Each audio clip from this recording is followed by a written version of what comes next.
We are talking about a massive geopolitical storm that has suddenly put everything from global security to the price of your morning commute in jeopardy. It is a significant escalation, to put it mildly. We are seeing a convergence of military, diplomatic, and economic pressures all snapping at the exact same time. Exactly. And just to set the scene for everyone listening, because things are moving incredibly fast here, Yeah. is the situation right now.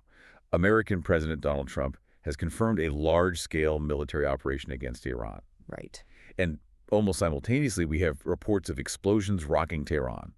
Israel has announced what they're calling preemptive strikes, specifically targeting areas near where Iran's Supreme Leader Ali Khamenei is believed to be. It is a highly kinetic situation. You have airspaces closing missile alerts sounding in Israel, and the rhetoric coming out of Iran is vowing immediate revenge. It is intense.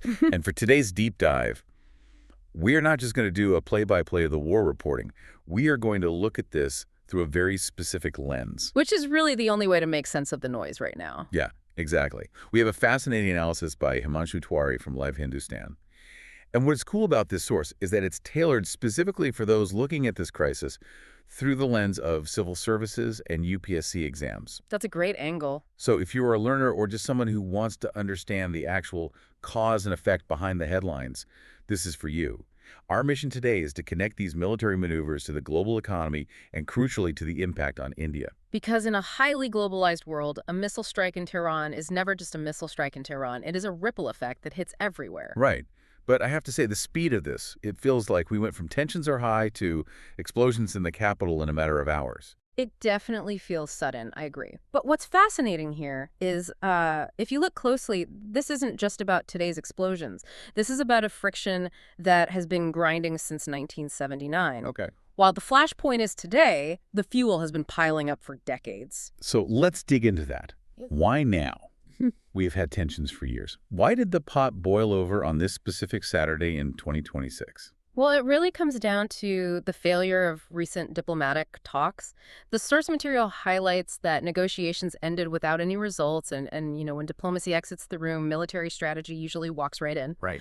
But if we want to understand the structural reasons, we have to look at the three pillars of conflict that are identified in our analysis. 3 pillars. Okay, lay them on us. What is the first one? First, and always the most volatile, is the nuclear issue. Yeah. The U.S. and its allies have had a long-standing fear that Iran is on the verge of developing nuclear weapons.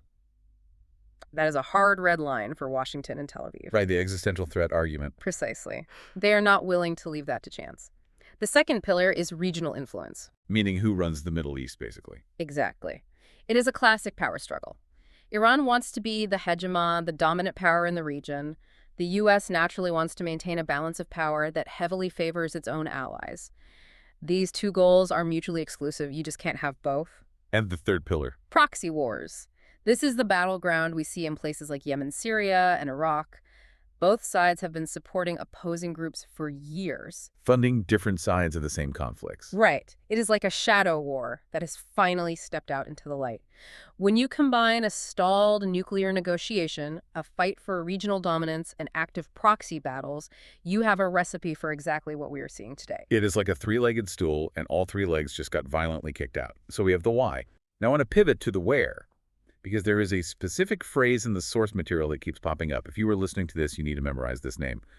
The Strait of Hormuz. Ah, yes, the Strait of Hormuz. In geopolitical terms, this is arguably the most valuable piece of real estate on the planet. Why, though? To the average person, it's just a strip of water, right? It is a strategic choke point. It's a narrow maritime path that connects the Persian Gulf to the rest of the world. But here's why it matters so much.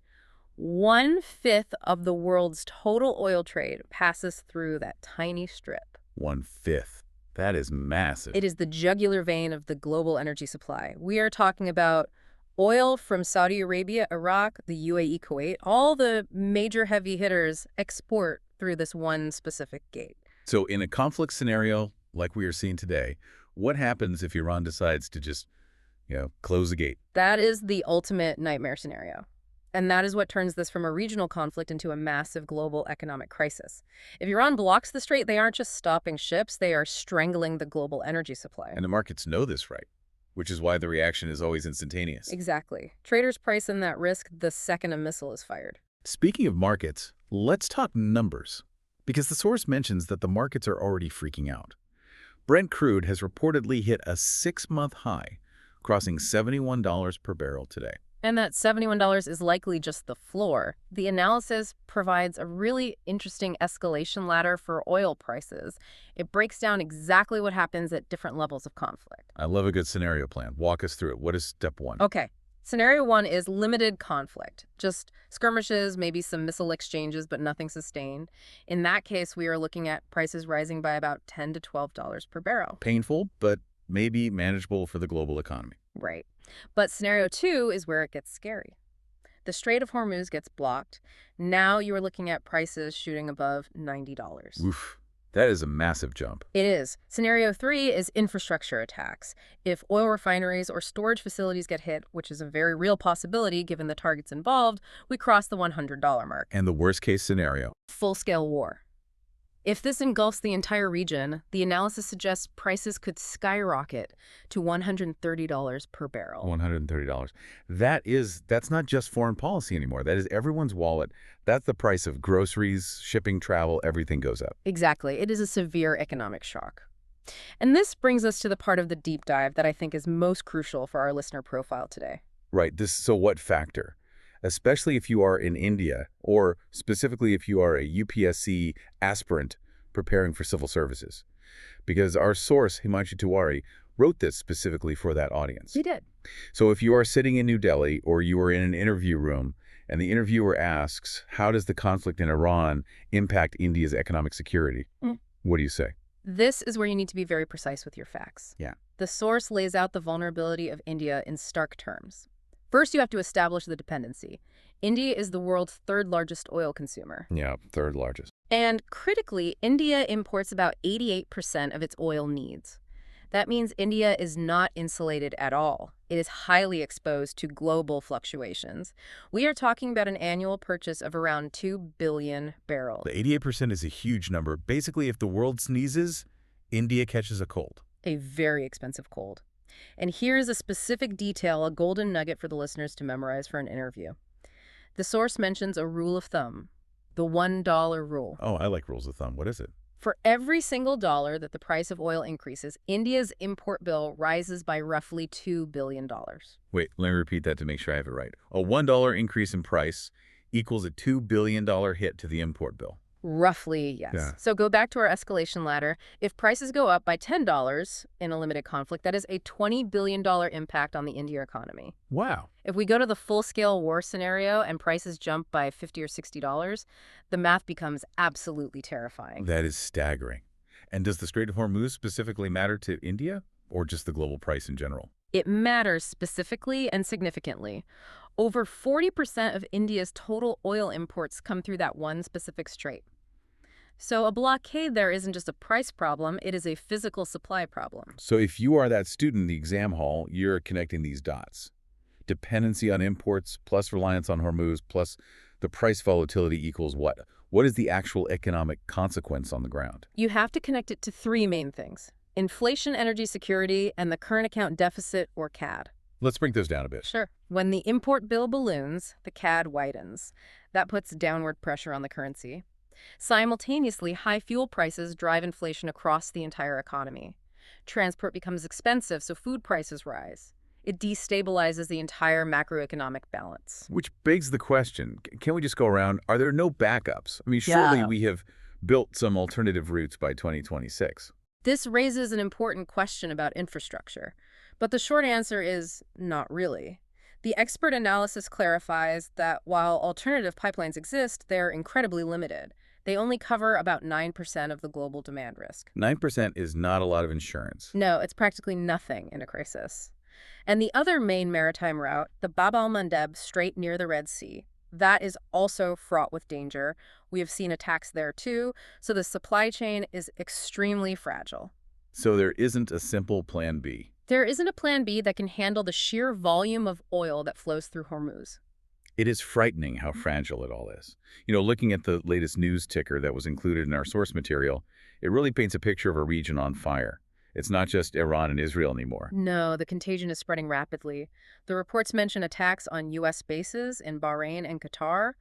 There are missile strikes reported near Dubai. Dubai. That is a massive global hub that changes the math for a lot of international businesses. Exactly. And we have U.S. warships actively surrounding Iran and reactions coming in from Russia.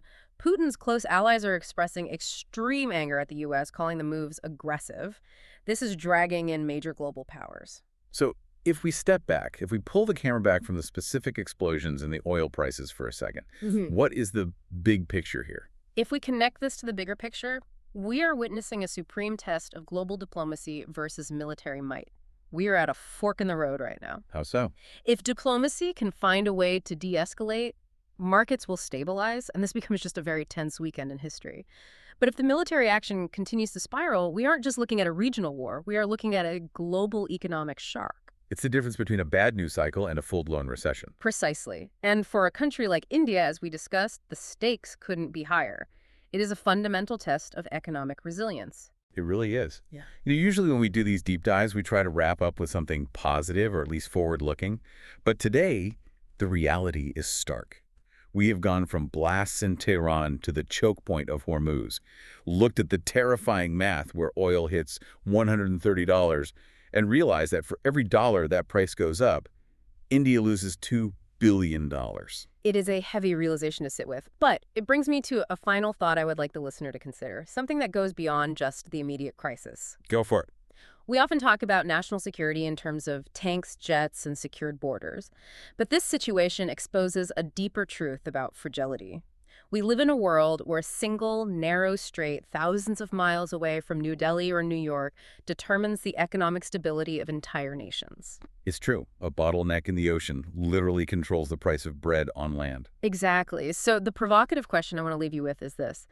In an era of such extreme volatility, where reliance on a single region can capsize an economy, is energy independence actually the only true form of national security? That's a great point. Can a nation truly be secure if its economic engine runs on fuel that has to pass through an active war zone?